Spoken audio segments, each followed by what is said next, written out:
প্রতিনিয়ত কমছে আলুর বাজার এবং বাড়ছে পেঁয়াজের পাইকারি বাজার। আছি ঢাকা কাউরন বাজার থেকে আজকের নিত্য প্রয়োজনীয় পণ্যের বাজার আপনি জানিয়ে দেবে। এবং আমরা সবার আগে একটু আলুর বাজার একটু ঘুরিয়ে দেখাতে চাই যে আলুর ব্যবসায়িকরা কীভাবে দাঁড়িয়ে আছেন এবং আলুর যে বেচা বিক্রি রয়েছে সেটা কিন্তু আমরা যেটুকু পর্যায়ে দেখতে পাচ্ছি বাজারে কিন্তু আলুর দাম কম থাকা অধিকাংশ ব্যবসায়িকদের কিন্তু মাথায় হাত পড়ে গিয়েছে সেই শুরু থেকে মৌসুমের।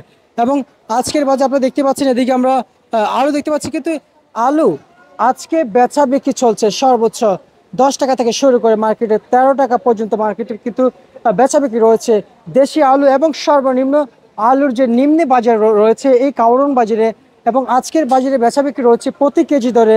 আজকের এই ঢাকার কাউরন বাজার চলছে 8 টাকা থেকে 60 টাকা কেজি দরে পাইকারি মূল্য দিয়ে বিক্রি করছেন এখানকার ব্যবসায়িকরা। এবং আপনারা দেখতে পাচ্ছেন লাল পেঁয়াজ হাইব্রিড, এই লাল পেঁয়াজ মার্কেটে বেচা বিক্রি চলছে বর্তমান বাজারে 70 টাকা থেকে শুরু করে 74 টাকা পর্যন্ত বেচা বিক্রি রয়েছে। এবং আমরা অপরদিকে মার্কেটে কিন্তু দেখতে পাচ্ছি ফরিদপুর জেলার পেঁয়াজ কিন্তু আজকের এই কাউরন বাজারে সম্পূর্ণ মান ভেদে কিংবা কোয়ালিটি ভেদে মার্কেটে বেচা বিক্রি চলছে।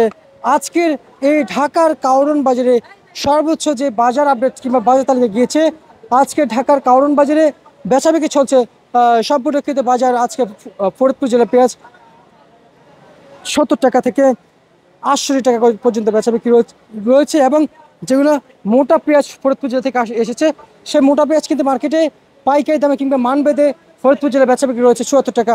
পাবনা জেলার পেঁয়াজ এবং রাজশাহী জেলার পেঁয়াজ মার্কেটে বেচা বিক্রি চলছে।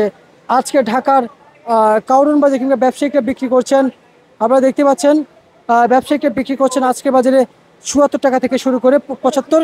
সর্বনিম্ন হাইব্রিড পেঁয়াজ পাবনা এবং রাজশাহী জেলার পেঁয়াজ মার্কেটে বেচা বিক্রি চলছে 72 টাকা কেজি দরে। প্রিয় দর্শক, এ ছিল রাজধানী ঢাকার কাউরন বাজার থেকে আজকের আমার কাছে পাওয়া সর্বশেষ বাজার তালিকা। এবং যতটুকু বার্তা বলছি আপনাদেরকে, এবং বাজার 3000 টাকা অতিক্রম করার সম্ভাবনা রয়েছে বর্তমান ঢাকার কাউরন বাজার সহকারে দেশের বিভিন্ন মার্কেট থেকে আজকের যতটুকু পরিমাণ আভাস পেয়েছি সেটাই আপনাদের কাছে তুলে দেওয়ার চেষ্টা করছি। এবং আমি আজকে যে আপডেটটা ছিল ঢাকা কাউরন বাজার থেকে।